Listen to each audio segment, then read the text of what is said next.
Here is a prime example of why homelessness in Ontario has increased. On the 2nd of May, I published a WordPress blog unmasking the deplorable conditions that David Weiss's Life on Queen Street tenants are living in and dealing with. I published 2 follow-up blogs and podcasts telling of the progress or lack thereof I have made in getting someone to take notice of the plight these tenants are in. Previously, many tenants have attempted to have Mr. Weiss held accountable for his lack of compassion and his total disregard of the rights of the tenants and his obligations under the law. However, to quote Star Trek's Borg, resistance is futile. Weiss easily out-lawyered the tenants and prolonged the hearing.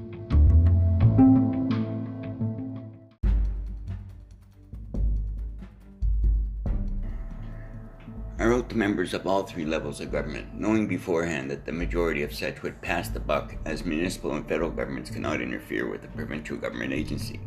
Take note that the landlord and tenant disputes fall under the jurisdiction of the provincial government. MPP McMahon was one of the first I contacted. All 11 Westwood Holding buildings are within her riding. May 3rd, 2023, I received a response from MPP McMahon's assistant. It was a short and dismissive statement full of info on the rights of both the landlord and the tenant, also detailed instructions on how to file a claim at the LTV. To be honest, her generic answer annoyed me to no end. I kid you not. Reluctantly, I bit my tongue and despite the lack of political support, kept posting our progress and my opinions regarding these conflicts. MPP McMahon's first response was to take issues to the Landlord-Tenant Board for Education, the same board that has a 40,000 case backlog with a minimum wait of a year or more before a hearing begins. I knew and expected this would be the response we would receive many more times. The wheels of justice are rusted and the train moves slowly along the path of retribution. The politicians who have replied informed us that they are truly sympathetic to our plight. They forwarded our information to Ms. McMahon with a request that she follow up with Jennifer and look into this further. May 4th, the Deputy Mayor's office responded explaining that they wanted to help and wished they could, but being members of the municipal government, their hands were bound. They held no legal role in the matter. All they could offer is a referral to MPP McMahon and a request that she look into the matter. May 6th, I received a similar response from the office of Premier Ford. They were contacting Ms. McMahon and recommending that she follow through with assisting Jennifer and all the other tenant victims of David Weiss's Life on Queen.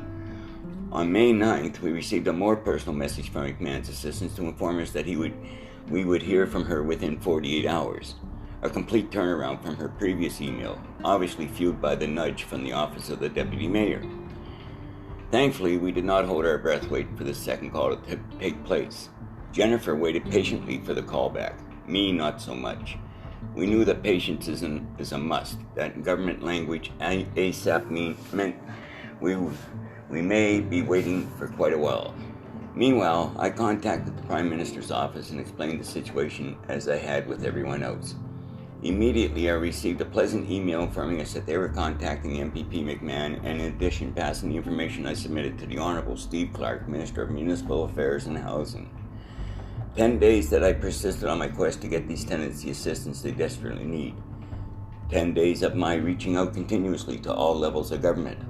A full 10 days after McMahon's promise to call within 48 hours. On May 19th, MPP McMahon finally called Jennifer. Unfortunately, I've learned from past experience that if you want a politician's attention, you have to be aggressive and persistent. This is due to the fact that most MPPs are overwhelmed with requests for assistance. As for MPP McMahon, I apologize for my aggressive approach and putting the onus on her to contact these tenants.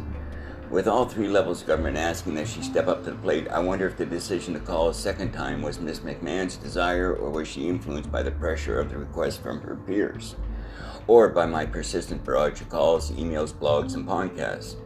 I do not believe in coincidence, do you? However, I must give kudos to Ms.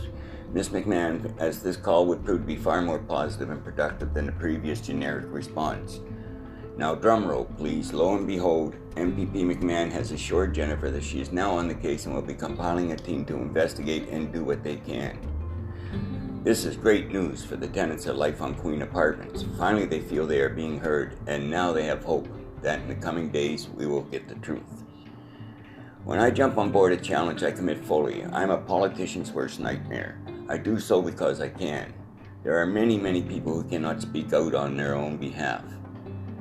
Weiss is just one landlord of many others, some of which are 10 times worse. Although the focus of my past few blogs and podcasts is aimed at David Weiss and his Westwood Holdings Life on Queen staff, there are many other landlords who are just as negligent, in numerous cases a lot worse. That said, it is long past due that we speak out for those tenants who need our voice.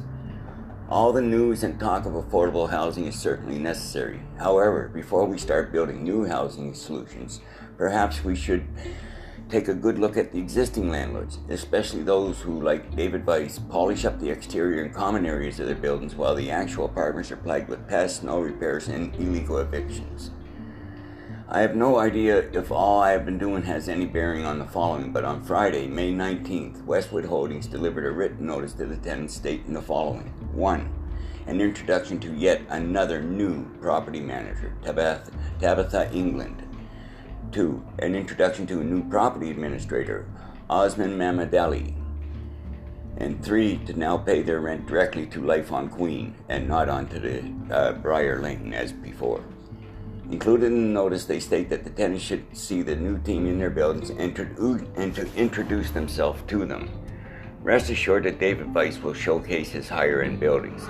This would attempt to draw attention away from the 7 lower-rent buildings that are located from Queen Street East and the Neville Loop up to Queen Street East and Silver Birch. These are the buildings mostly occupied by people on disability, social services, and have low incomes. One of the oldest tricks in the book is to draw attention away from the actual problem and use cosmetic maintenance to hopefully distract authorities. This leaves one to wonder if the attention my posts have directed at him has inspired Mr. Weiss to be a better landlord, or is he simply attempting to cover his backside before MPP McMahon arrives? Time will be the truth sayer. We will have to wait and watch and hope for the best. As I have stated, time will tell. Let's see what happens.